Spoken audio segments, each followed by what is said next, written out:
National medical council scam లో సంచలన విషయాలు వెలుగులోకి వస్తున్నాయి. ఈ కుంభకోణంలో వరంగల్లోని ఫాదర్ కొలంబో మెడికల్ హాస్పిటల్ పాత్ర ఉన్నట్లు తేలింది. వరంగల్కు చెందిన father Colombo medical college chairman Komireddy Joseph పై సిబిఐ కేసు నమోదు చేసింది. మెడికల్ కాలేజీల తనిఖీ కోసం పెద్ద మొత్తంలో డబ్బులు తీసుకున్నట్లు ఆరోపణలు ఉన్నాయి. మెడికల్ కాలేజీలను తనిఖీలు చేసి అనుకూలంగా నివేదికలు ఇచ్చేందుకు లంచాలు తీసుకున్నట్లు సమాచారం.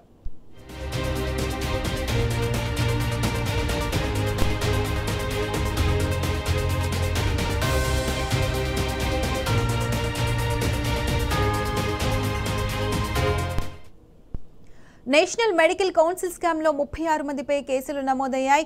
ఆంధ్రప్రదేశ్, తెలంగాణకు చెందిన డాక్టర్ల పాత్రలపై కేసులు నమోదు చేశారు.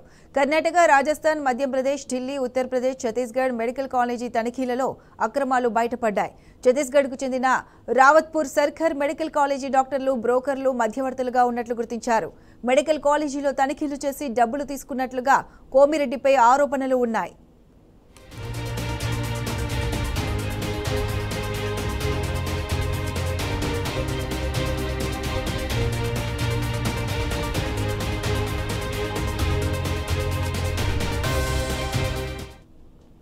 రెండు దఫాలుగా మెడికల్ కాలేజీ మధ్యవర్తి నుంచి ఫాదర్ కోమిరెడ్డికి డబ్బులు ఇచ్చినట్లు సమాచారం.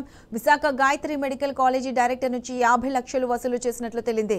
డాక్టర్ కృష్ణ కిషోర్ ద్వారా ఢిల్లీకి హవాలా రూపంలో డబ్బులు తరలించినట్లు సిబిఐ గుర్తించింది. మెడికల్ కాలేజీలో క్లియరెన్స్ కోసం ఫాదర్ కొలంబో కాలేజీకి 2 విడతలుగా డబ్బులు ఇచ్చినట్లు తెలుస్తుంది. హైదరాబాద్కు చెందిన డాక్టర్ అంకం రాబాబు, విశాఖపట్నంకు చెందిన డాక్టర్ కృష్ణ కిషోర్లను మధ్యవర్తులుగా సిబిఐ గుర్తించింది. Colombo medical college chairman Joseph కోమిరెడ్డికి బ్రోకర్లు 60 లక్షలు ముట్టజెప్పినట్లు సిబిఐ గుర్తించింది.